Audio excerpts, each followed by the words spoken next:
same kind of one night as a 9-year-old, I was afraid that my parents would die. Yeah. And I woke up and I couldn't sleep all night. Yeah. And I thought I would go and sleep with them to feel good.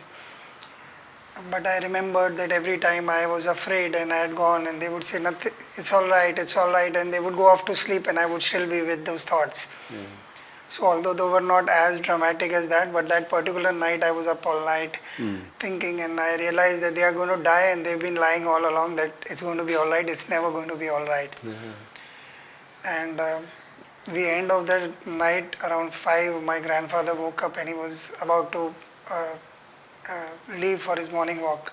He used to pray in the morning, do his whatever morning routine. I kept watching him. His room was exactly opposite mine. So then I said, this guy is up right now, let's see what he is up to. And then he took me on a particular walk which had a lot of trees and old people walking and some fun and laughter, whatever was happening. And I knew it would be all right. But I didn't know what would be all right and how it would be all right. I thought it is the place. Obviously I was 9 years old, I didn't know any better. But over a period that question stayed, and so it kind of reminded me of that time that I had the same thing when I was 9, and that feeling stayed for a long time. So one of the other funny episodes was that I always wanted to grow old. So people were afraid of growing old. I thought they had all the answers. So with all the reading that I did, I had more questions than answers. So I thought they have it sorted, they look so confident. And as I grew older, I realized everybody is just an overgrown child. They just have a lot more veto power than kids do. So what were the books you read that really influenced you or inspired you at that time? Initial learning was more about worldly things, in the sense of I realized that one could expand one's worldview, and there were a lot of these fictional books of adventure where the hero comes out on top, and then you felt even the circumstances in almost every book is the same, that the stacks are loaded against one guy. He is the right sort of guy, and he knows how to break through all of these, and he comes out winning. So that gave me a lot of strength. But more than that, there is one particular, as a teenager I used to read a lot of long stories in Reader's Digest. And those were of people who were fighting death or like long-term diseases. Those were those kind of stories. So for example, I remember one thing in particular. There was this guy who was a writer or an editor, and he went through a long-term disease where, except for his left eyelid, nothing in his body worked. And he figured out a way to communicate to his wife, who kept on writing, and that's how we had the story that I was reading. And again, more than the drama of the story, it was that in your mind you can reach a point that is above the circumstances that you are facing. And luckily I was unwell with some long-term infection during my 20s sometime. So at that time also, the internal state, when you do not know, and the doctors offer platitudes of some kind or the other, oh this is this.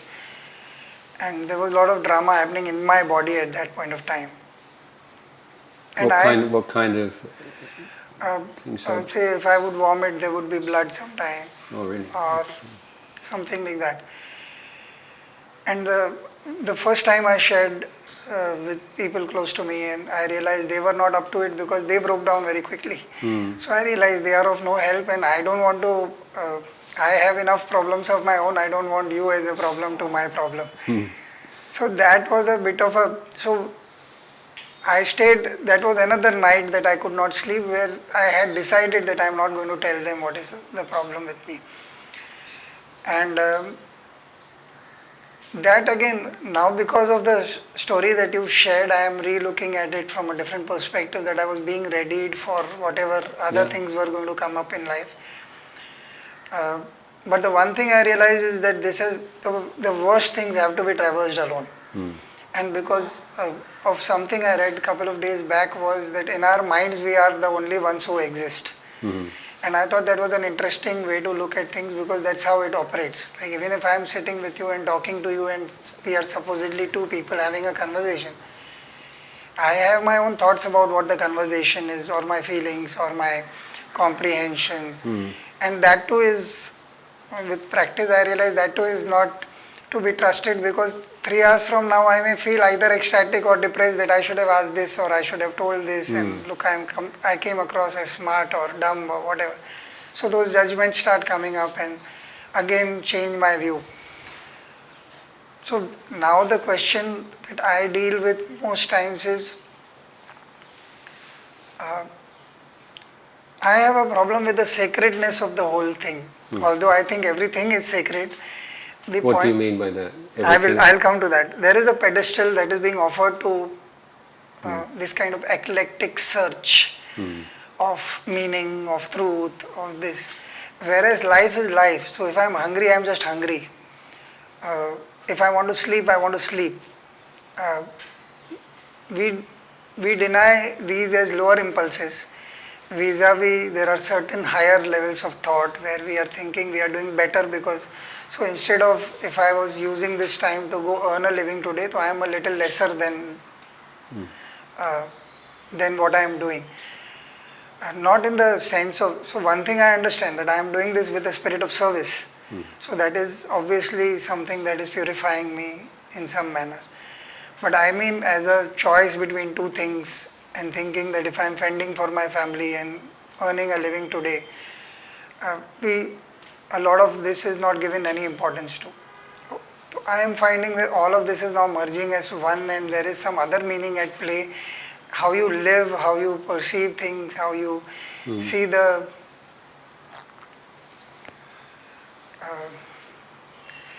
emptiness of it all. Because anything that you try and hold on to has meaning, but only for that moment. So anything that you would like to... Yeah, I mean, there's a lot there, isn't there? I'm very skeptical about language and concepts. And I think that there's something to be very mindful of, because often we accept certain ideas without much scrutiny, whether they really make sense or not. And this is why meditation is so important. It's a kind of a filter or a way of re-examining or recognizing things we take for granted. That's a very important function of meditation.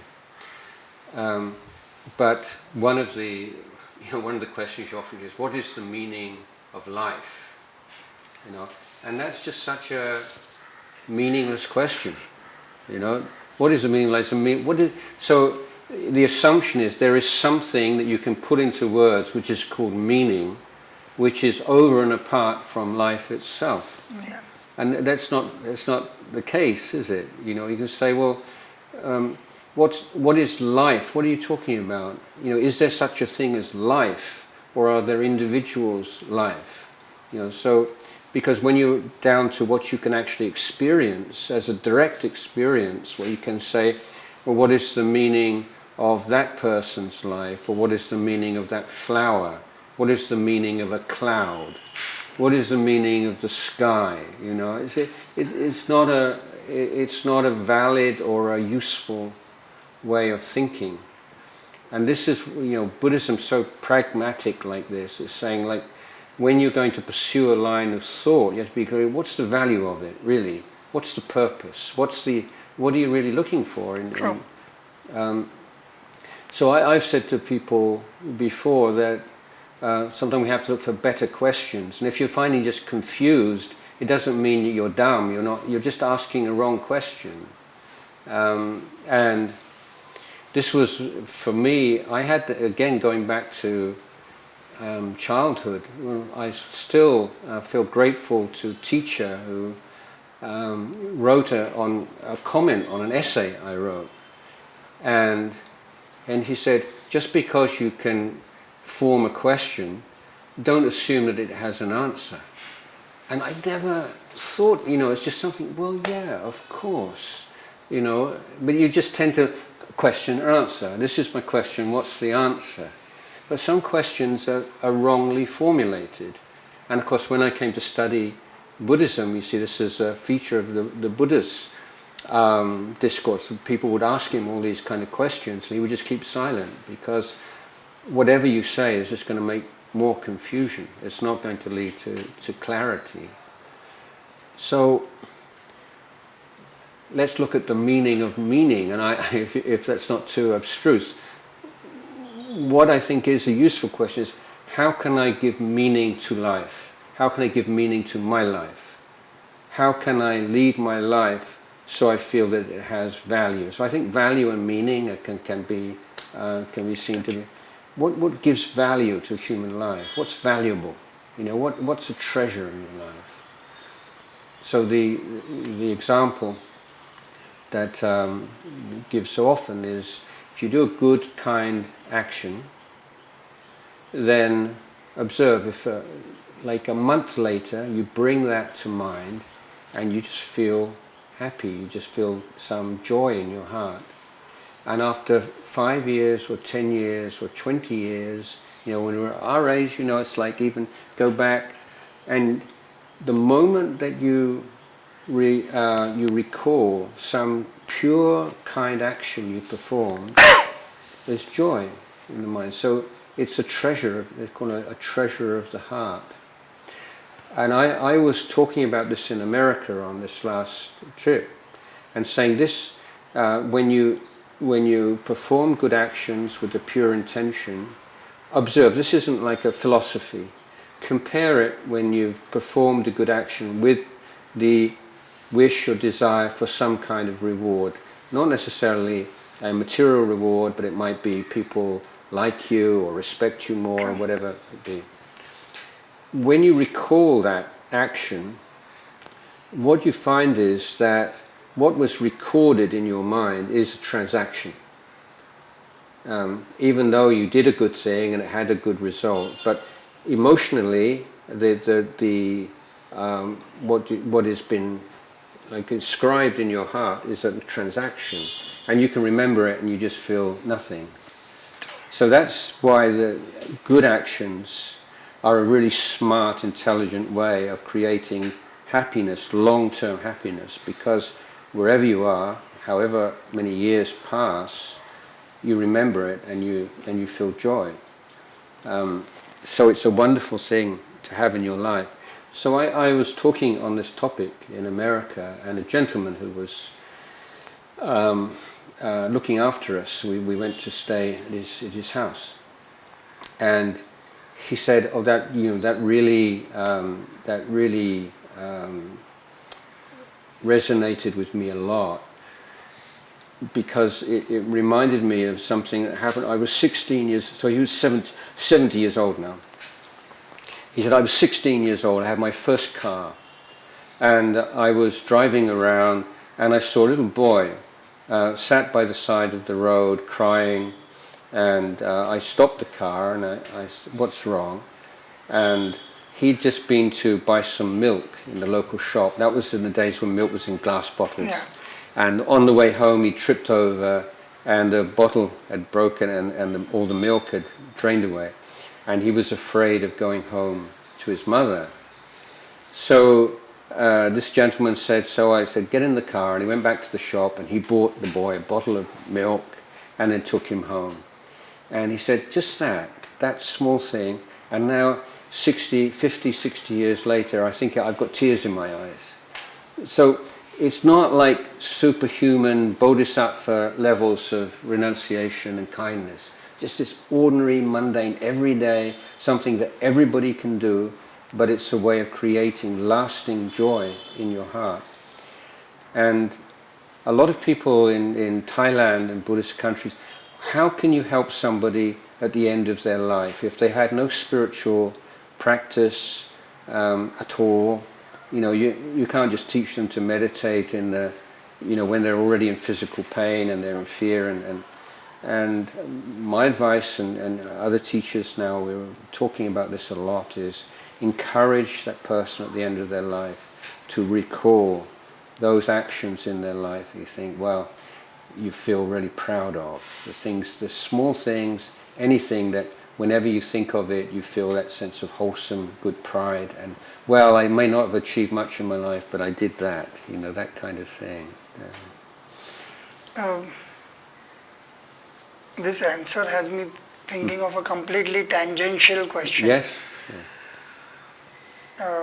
Of late, with social media ruling our lives in a way that we were not used to before, surely because of the immediacy of content that is available to us, in a good or a bad way is a separate topic by itself, but just the all-pervasive nature of it affecting us and all of us, a lot of us being part of it for various reasons.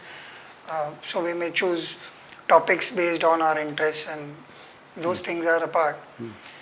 But the one thing that I personally have also experienced, and I see the immediacy of whatever it makes us feel, even if it is. So there are videos of kindness where this guy goes around and hands over cash. First he asks for some help, and mostly from poor people or people working in burger joints and stuff like that. And they'll end up whipping out a sandwich or a burger and paying from their own pockets to give him. And then he'll say, look, I am not hungry, I am not penniless. And he'll ends up giving them $1,000 or $2,000, whatever they want. Sometimes he has he's coordinated with someone, say a flight, airplane carrier, and they would offer a free flight for this guy to go back home, whatever, with $2,000 included, stuff like that. Now I sob like a kid when I see all of this, because it's like the kind of world that you wanted to grow up in, and you then as you grow up you realize that this doesn't happen as often, and yet after 5 minutes you will find me laughing or dancing at something absolutely inane and nonsensical, and you will say, hello, you were just about to change and completely. So the emotions have become far more momentary than ever before. In terms of our realization of them. I do not know if it was always so, I haven't thought about it in depth. But just that your answer gave me this thing that if I think about some kindness 20 years from now, or 5 years from now, 2 months from now, 1 week from now, how does one, besides staying away from social media and what it causes within us, is that itself is a big topic that can be spoken upon. But besides that, if it was not social media, other things, and I'm also realizing that a lot of us are, so you and I have had an experience, but either you remember it in a different manner and I completely remember it in a different manner, or I don't remember it at all. And at that moment it was big for both of us. So now it is starting to affect real memory, real or rather the world out there, whatever experiences we've had, we don't even register them properly these days. Because everything is either a momentary high or momentary low. How do you retain goodness or work on the principle of holding on to these things of value, something that makes our life richer in a time and space that is beyond our control. Sometimes we just can't get out also, like because of my work also sometimes, or the values workshop, I need to put up podcasts. So I try and regulate once a week, I will not see it or do something. But some days I'll be completely off it. But those are far and few between, and the entrenchment is far more stronger as we go further. So what would be your take on it? Being a monk, and perhaps you have had some experience of seeing people being attached to this phenomena. Oh, of course, yeah. And because I also am working in education, so it's a huge concern for parents and the demand of children to be part of that world, and very difficult for parents to resist that. Someone I would recommend you read, who has a lot interesting things, valuable things to say on this subject, is an American academic called Jonathan Haidt. That's H-A-I-D-T. And he's recently published a book called The Age of Anxiety, which I think that's the title, which maps the correlation between both the social media and mental health decline in adolescents, particularly girls. It's very strongly indicated in girls. So we can see that social media is like a real challenge for us now. Jonathan Haidt and his suggestion is that social media should not be allowed for anyone under the age of 16, and that below that age are too vulnerable to the malign influences. So I'm not going to spend our time talking about that, but there are YouTube discussions with him and his book, and these are people concerned on this issue. I would say he's a good person to read up on. A couple of things. I think first of all, if we come back to principles, the first one is one that as Buddhist meditators and practitioners we're familiar with, and it's the criteria that the Buddha urged us to apply to all different areas of our life, saying, on a big picture, generally speaking, is there a growth of unwholesome dhammas and a decline of wholesome dhammas, or vice versa?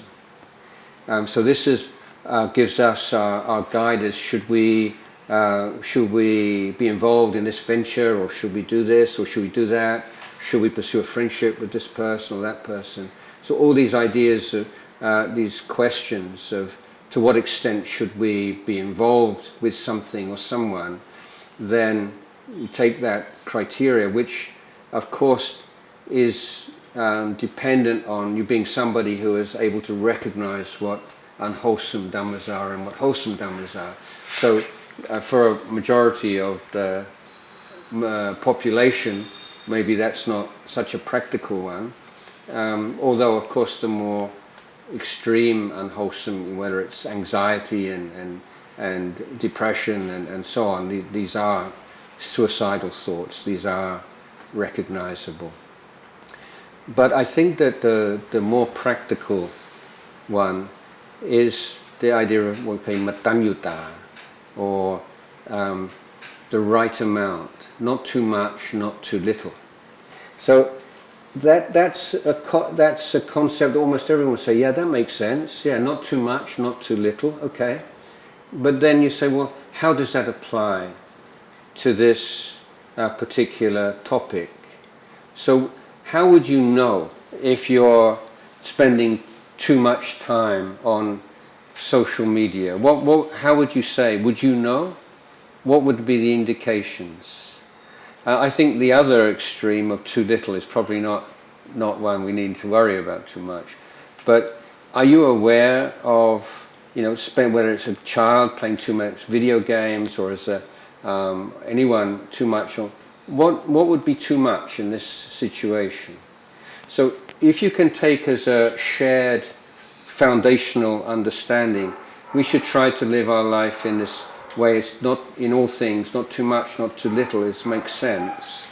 Then how can we apply that to social media? Specifically, I would say to establish some boundaries.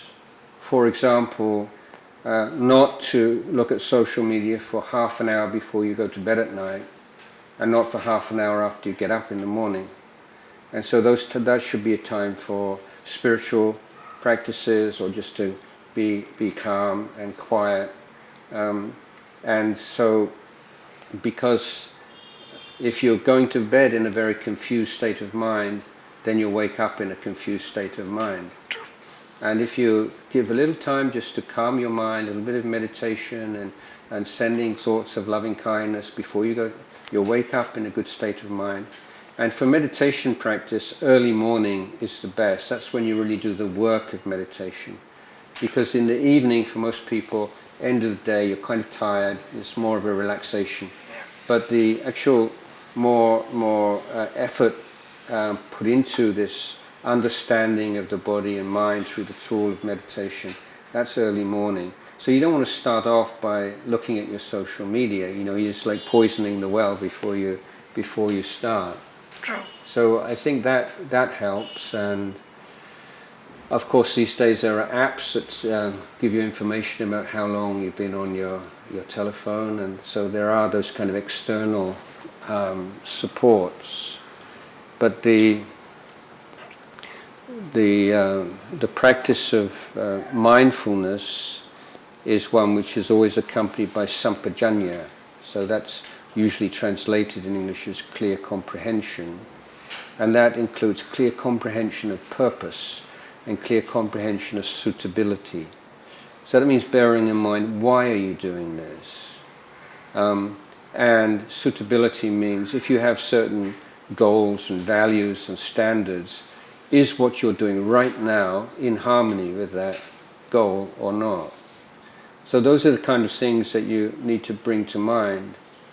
And we're habit-forming creatures, and one of the problems, whether it's with, let's say, social drinking, alcohol, just in reasonable moderation, or social media or any other kind of addictive substance or behavior, is that it weakens the mind. It means that when you have some sense of dukkha, like suffering or discomfort, or just generally not feeling so good, now for most people the default reflex is to reach for some kind of distraction.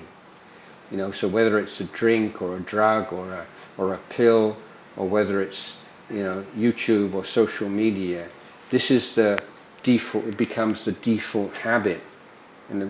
And we have to see how that weakens us and compromises the clarity and the peace of our minds, and to what extent we feel that's a problem in the first place. Because a lot of people say, I really, it just makes sense, it's so easy. So I think a lot of these issues, again, it comes out, you have to come back to the really big issue. Yeah, but what do you really want to do with your life? Because if we're just looking like after work, I had some argument with somebody at work, and I was just feeling so kind of stressed, and I just needed a drink, or I just felt like relaxing with some entertainment. And you say, well, yeah, of course, I understand that, and I'm not saying that's a stupid thing to do, not being so judgmental about it.